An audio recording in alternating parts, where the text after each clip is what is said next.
You are listening to Education Through Music, the podcast.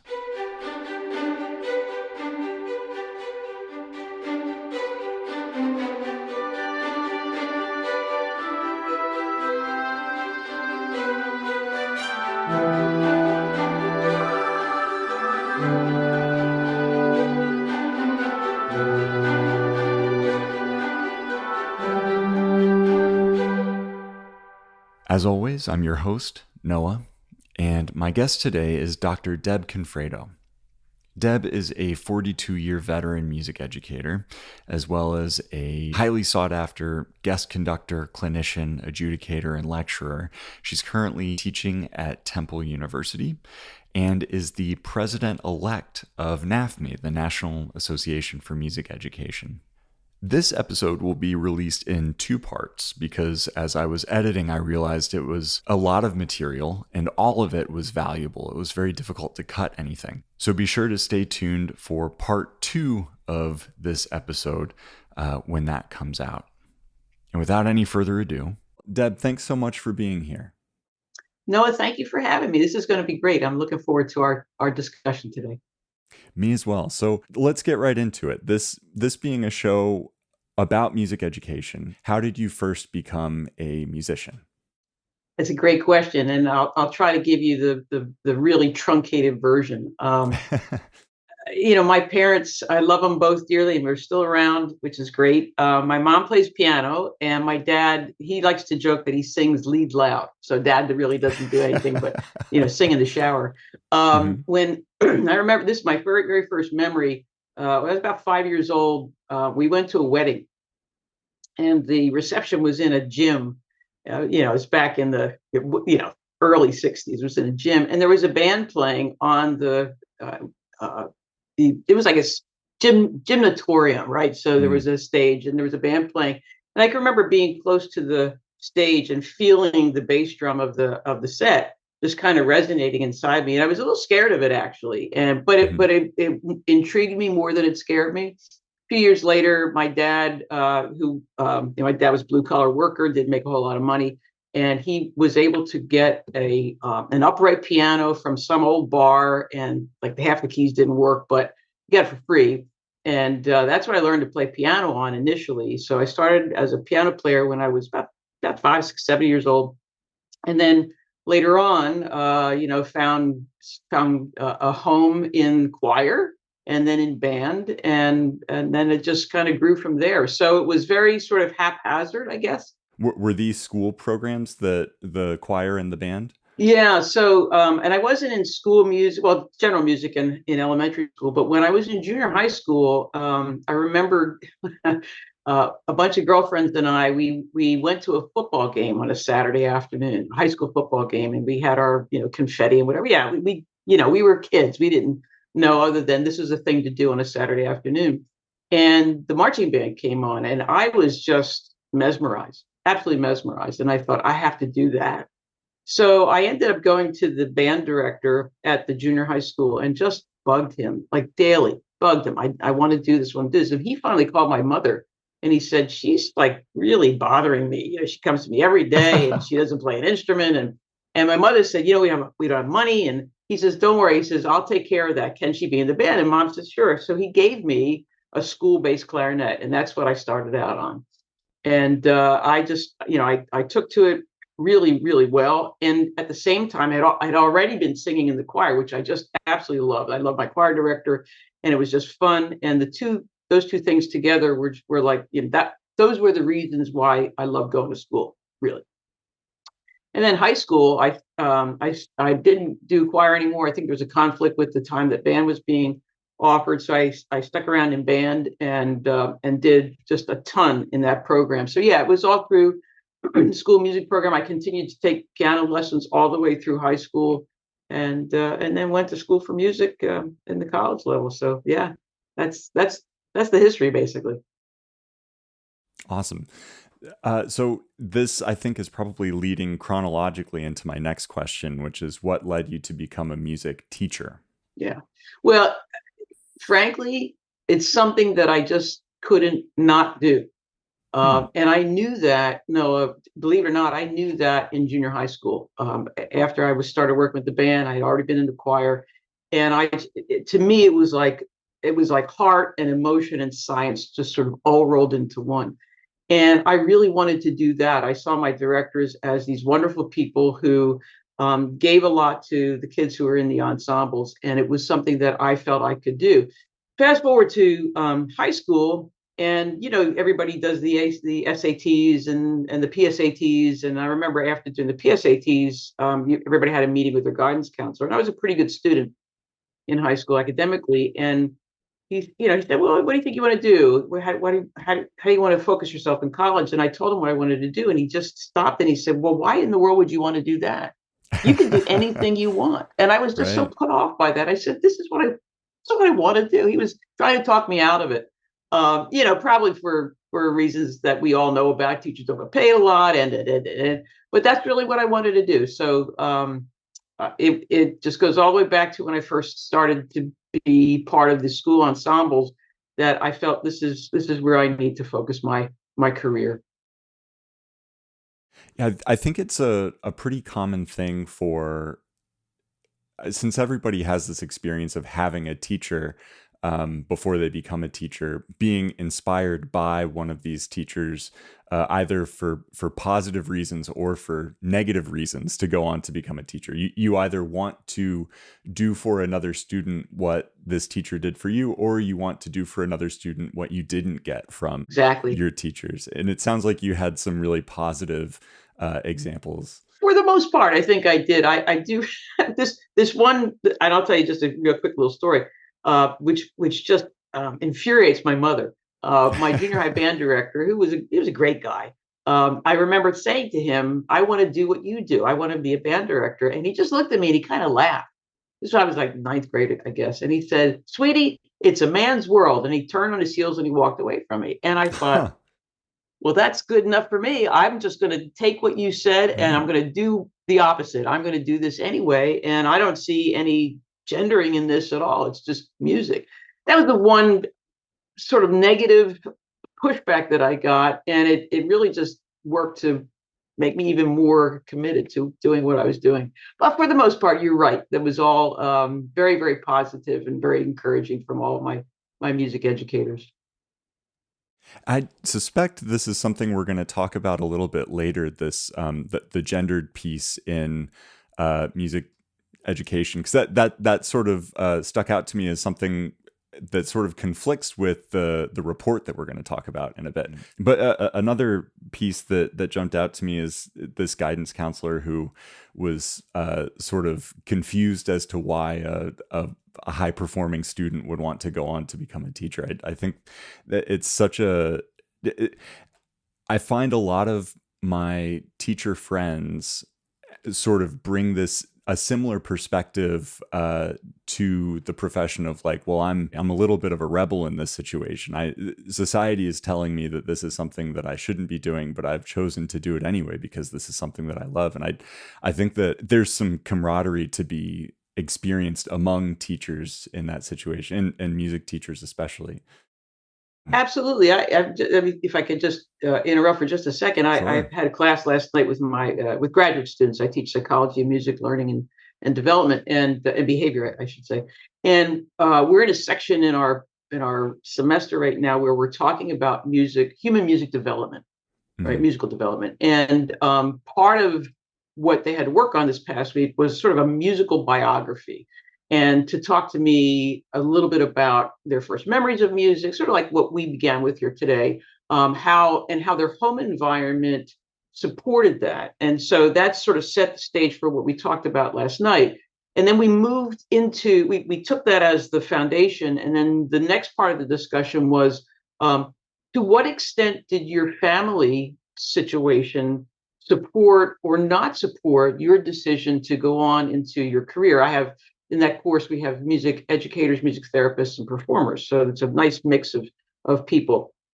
And I was really interested to learn that in every situation in this class, everyone's family, whether it's a parent or guardian or caregiver, everybody was supportive of their decision to go into music. And you talked about, high performing. These are all very high performing people, doctoral students, master students, who really could do just about anything, and they've chosen to do these musical professions, those three that I shared with you, and good for us, that we have these really wonderful people who are curious, and they're academic, and they're soulful, and it's good for us that we have them in these musical professions so that they can share their passion in a systematic way with clients and with students and with audiences.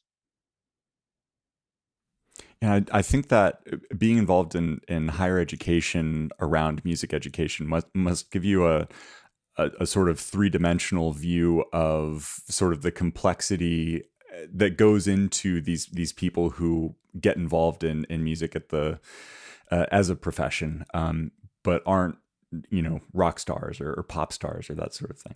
And speaking of which, so you are in higher education in music education at this point, but you were at one point a classroom music teacher and a band director, and you continue to be a clinician, and you're also president-elect of NAFME. So you've got this really multifaceted career in music education. The type of career that I think is a fantastic example for people to look to when they're sort of early career music teachers and wondering how they're, what is this going to look like for me 40 years down the road?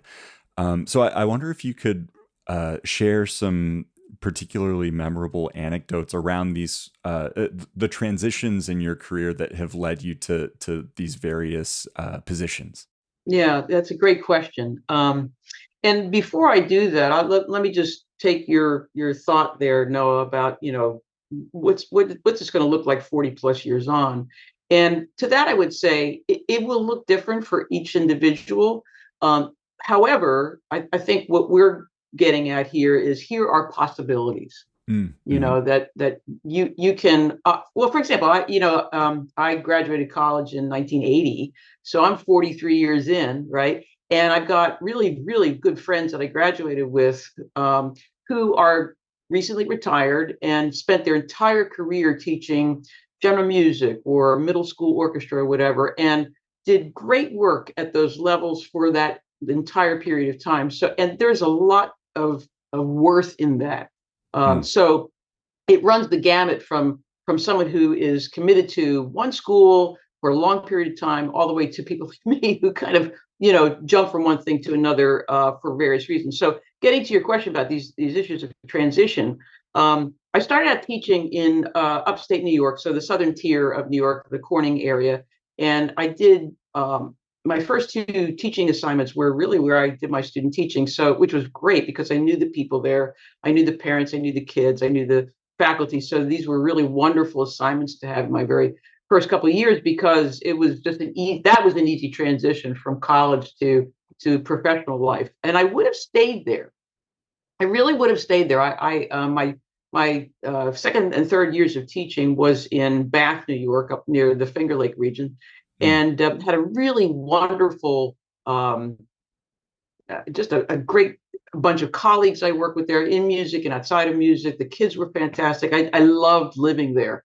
But they were dealing with, at that time, they were dealing with true value assessment in the town, and really the only thing that the people of that vicinity had in their power was voting on the school budget. And you kind of saw the handwriting on the wall that if anyone was going to get let go, it was going to be the younger people. And so rather than getting pink slipped, I decided to look for another position, which brought me to Pennsylvania. And indeed, a bunch of people were pink slipped. My job was abolished; it just went away. I was one of three band directors, so they kept two, and they got rid of the one position. So I left that, and it was sad. But I went to a high school position in Harrisburg, Pennsylvania, and I was the only teacher in that school. So I went from having a 7 through 12 situation where I had great colleagues working together in team teaching, basically, to a high school assignment where I was sort of the chief cook and bottle washer. at that point, I felt relatively prepared for that.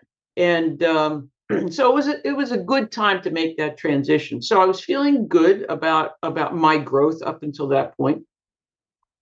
And coming back down to Pennsylvania, so I had a New York certificate and I had a Pennsylvania certificate. So coming back down to Pennsylvania, once I started teaching, the clock started ticking on my provisional certificate. So I needed to determine what I was going to do to get permanently certified. And as you know, you can get professional development credits, and or you could go back to college and get a master's degree. I didn't know what I wanted to do. I didn't know if I wanted to stay in music education. I didn't know if I wanted to go into a different industry. So while I was teaching in Harrisburg, I decided to take one course at Penn State main campus. It was about an 80-mile drive from where I was. So I took a night class, and I really, just knew nothing about graduate work, like zero. But took this class and just absolutely fell in love with it. And interestingly enough, it was a psychology of music class, the very class that I'm teaching today, this semester.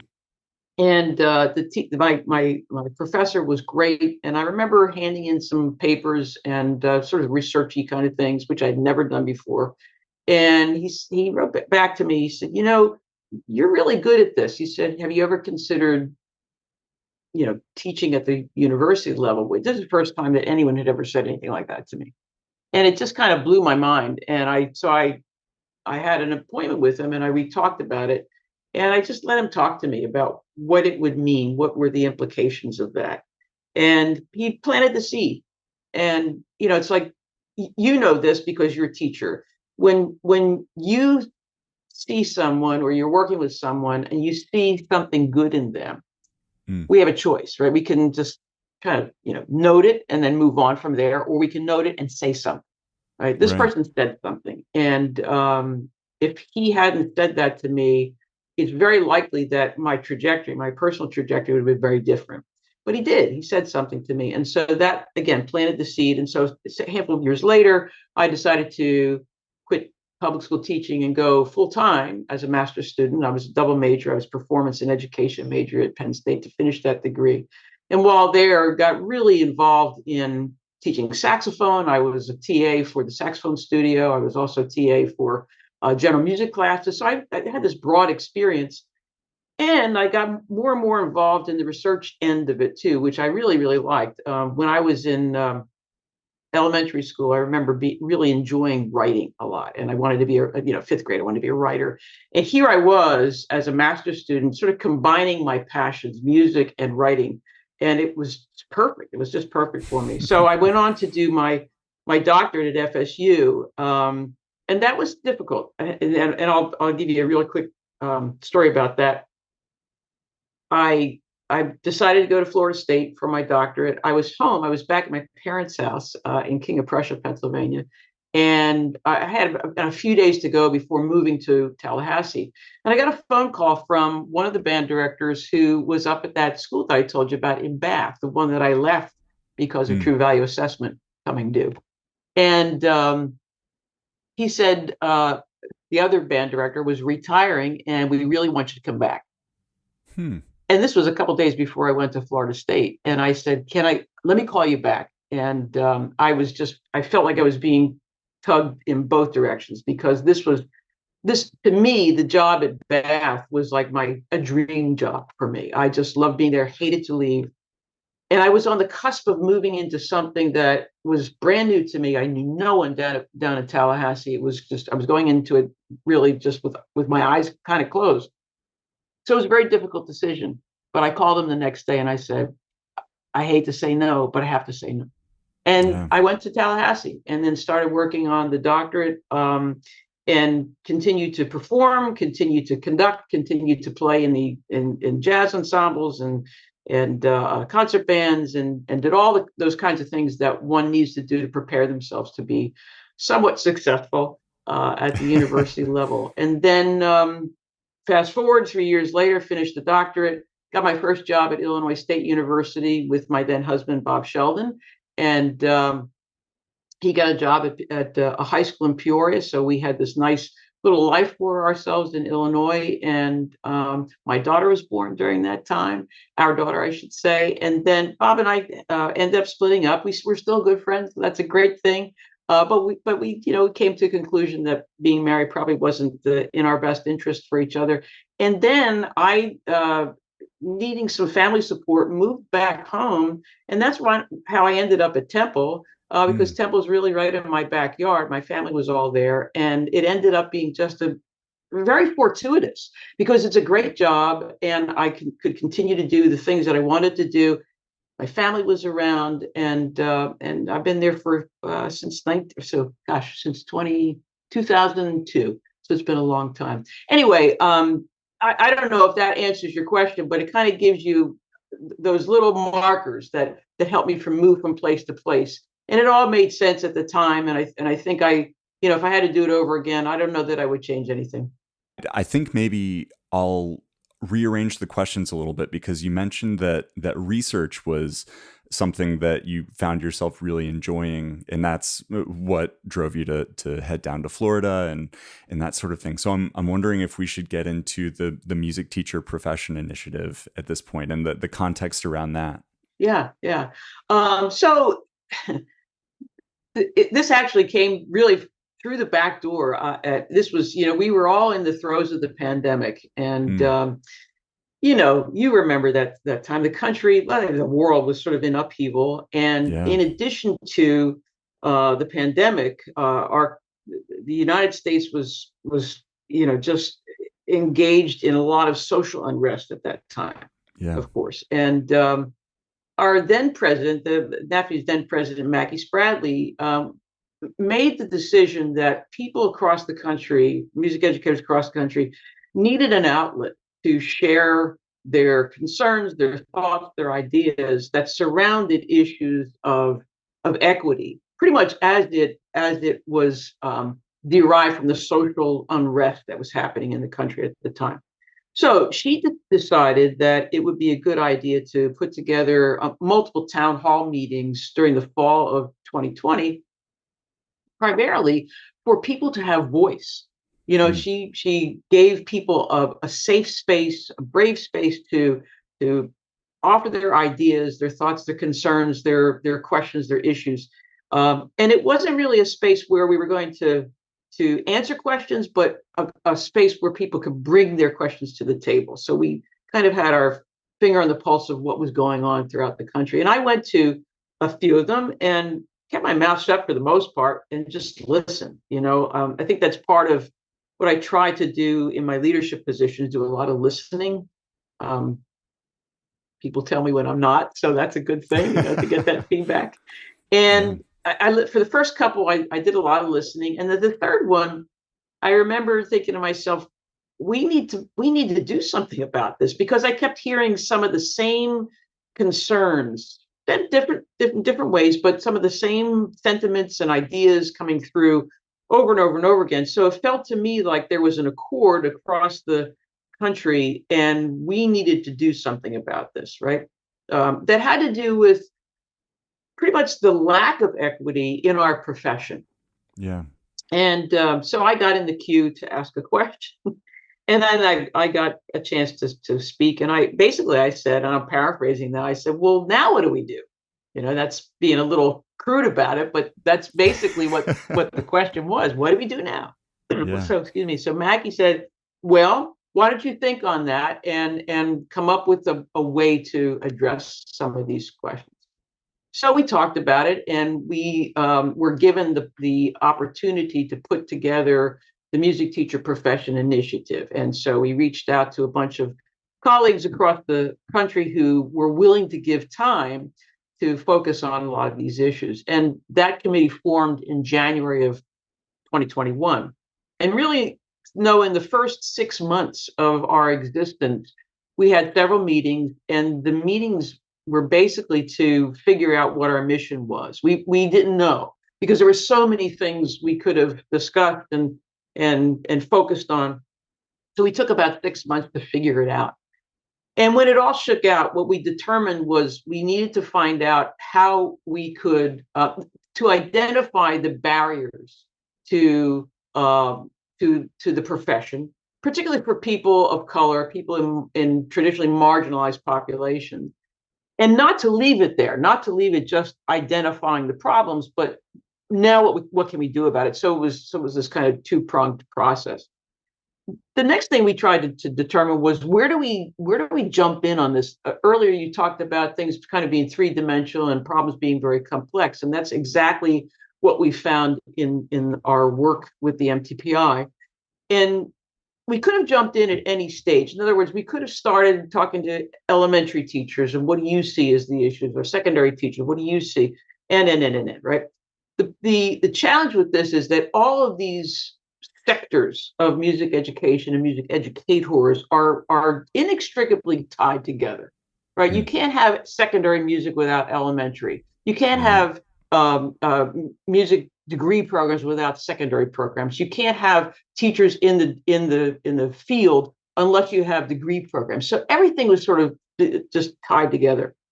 So we decided as the first initial step, we would reach out to music teacher educators across the country and have this discussion. So we targeted, we were, we had high hopes. We wanted to target about 100 institutions.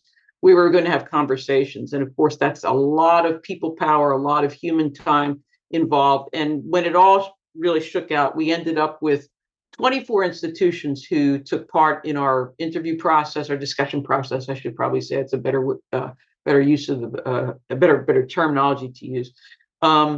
Each of those discussions was about 2 hours long, about an hour and 45 minutes so on average. Some went longer, some went a little bit shorter. We had multiple people engaged in each of these conversations who represented mostly music education, but we had some performers who were on these calls. We had some administrators. We had sometimes people outside of music who offered some ideas with us. And we, in advance of the discussions that we had with them, we sent out a list of questions that we were going to use as our sort of our guidelines. And we let the conversations be relatively organic. We wanted to try to get to as many of those questions as we could, but we also wanted people to feel free to, continue to contribute to their ideas about what the barriers are. And then we also wanted them to engage in pie in the sky, right? If the world was theirs, what would they do to mitigate those issues? And from there, a lot of great ideas came. So rather than stopping there, we then took the same questions to our National Assembly. So National Assembly in 2022, we had a meeting of leadership from all over the country. And these folks, for the most part, represented the PK-12 music education sector. And although there were some higher ed folks there as well. So we repeated the process, except for instead of doing it with smaller groups, we did it with larger groups. And we collected all that information during these breakout sessions, and we piled all that information into our large database. We did the same thing the following year in 2023, where we talked about mitigation strategies. All of those ideas were then rolled into the blueprint that you see now, which is the document that came out of all this work. So we worked for about 2.5 years. Putting all the data together, collecting the data, sorting through the data, looking at the ideas that emerged. We had some a priori themes that we were going to look for, but we didn't want to limit it to that because we knew that people were going to sort of fill in the blanks. The other thing that I should say too is that we very purposefully reached out to HBCUs, historically Black colleges and universities, and HSIs, Hispanic Serving Institutions. We wanted to make sure that HBCU and HSI voices were prominent in the data that we collected, because it was about these very populations that the blueprint is focused, right? So we wanted to make sure that we had many, many voices who were represented. And we're very happy that we had as many representatives as we did. We had 8 HBCUs and HSIs among those 24 total, which is a nice percentage. So going back to your question about research, this took a more qualitative aspect than a quantitative aspect, although there's some quantitative support in the report as well. The reason why we focused on qualitative research is because there are a lot of quantitative reports that are out in the ether that speak to issues of the teacher shortage and the lack of diversity in not only in the music education profession, but in education, capital E, across the board. Right. And we wanted to support all that work with these qualitative ideas that came from our colleagues across the country, and that's what you see in the report. And just as to leap us into whatever we're going to talk about next, the next steps now for us are to gather support from our partners, such as Education Through Music, all kinds of corporations across the country, music educators across the country, state administrators, school administrators, all kinds of folks, community members, family members. Everyone has a little bit of a lift in the process, because it's going to to be a little bit cliche about it. It's going to take a village to move the needle even a little bit on this one. Yeah.